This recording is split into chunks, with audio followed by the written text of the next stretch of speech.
Como que você avaliou aí a decisão do Copom, Carla?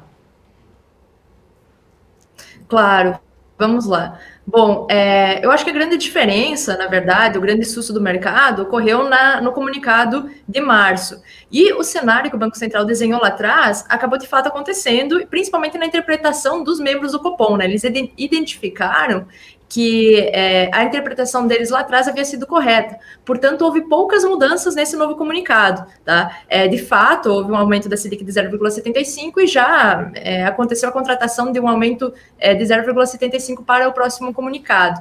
Basicamente, todos os pontos que o comitê analisa para definir essa taxa de juros também não tiveram mudanças significativas. Quando eles olham para o cenário internacional, eles usam praticamente as mesmas palavras para descrever a situação atual. Então, eles falam que, de fato, o nível de atividade dos países desenvolvidos, motivado pelos pacotes fiscais, né, quando a gente fala de Estados Unidos, União Europeia, está bastante elevado, as economias estão se recuperando de uma forma bastante positiva, tá? Quando a gente fala do cenário doméstico, quando o Banco Central menciona o cenário doméstico, que era uma dúvida muito grande do mercado, inclusive, porque no último comunicado eles haviam falado que os dados estavam positivos, mas nós estávamos começando a entrar nessa segunda onda de Covid e poderia haver uma frustração. O que aconteceu, na verdade, foi uma onda de dados que foram negativos, de fato, né?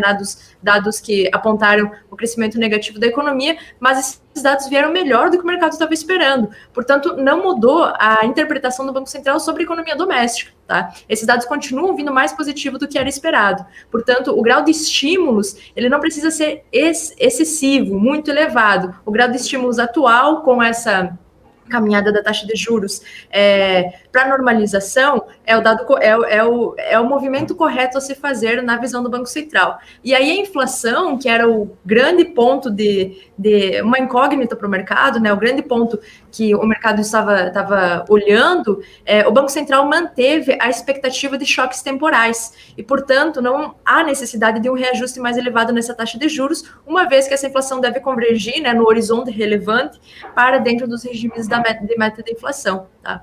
Então, esses são os três principais pontos.